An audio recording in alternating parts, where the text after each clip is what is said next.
Assalamualaikum warahmatullahi wabarakatuh. Perkenalkan, nama saya Siti Nur Hasanah dari kelas non-reguler semester 3. Ingin mereview pembahasan materi hukum pidana lanjutan pada pertemuan ke-7 yang didoseni oleh Profesor Dr. Hajah Heni Nurayani SHMH dan diasisteni oleh Dr. M. Rendi Ardayandi SHMH.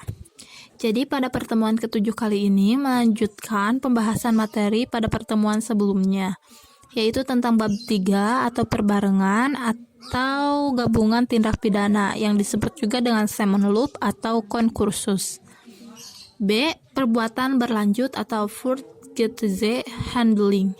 Menurut pasal 64 ayat 1 berlaku sistem absorpsi, yaitu hanya dikenakan satu aturan pidana dan jika dibeda-bedakan dikenakan ketentuan yang memuat ancaman hukuman pidana pokok yang terberat.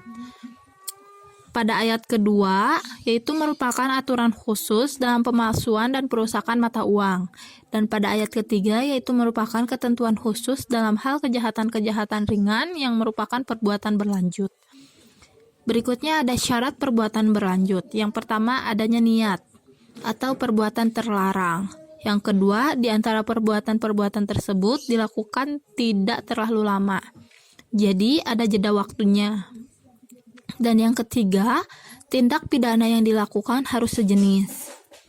Kemudian C, perbarengan perbuatan atau konkursus realis pada pasal 65 sampai pasal 71 KUHP, yaitu berupa kejahatan yang diancam pidana pokok sejenis, yaitu kejahatan dan kejahatan pada pasal 65. Rumusnya yang pertama yaitu jika ada seseorang yang diancam pidana 4 tahun, 5 tahun, dan 9 tahun. Jadi kita harus mengambil hukuman yang terberat. Di sini ada 9 tahun sebagai hukuman yang terberatnya dan ditambahkan 1/3. Jadi 9 tahun ditambah 1/3 kali 9 sama dengan 12 tahun penjara. Karena kalau jika ditambahkan 4 tambah 5 tambah 9 jadi 18 tahun dan itu lebih besar daripada ditambahkan 1/3-nya. Jadi kita harus mengambil yang lebih kecilnya, seperti itu. Dan rumus yang kedua, ancaman pidana 2 tahun dan 9 tahun. Jika ditambahkan yang 9 tahun ditambah 1/3, jadi 12 tahun. Dan itu lebih berat dibandingkan dengan 2 tahun ditambah 9 tahun jadi 11 tahun. Maka kita harus mengambil yang 2 ditambah 9 tahun saja, jadi 11 tahun, seperti itu.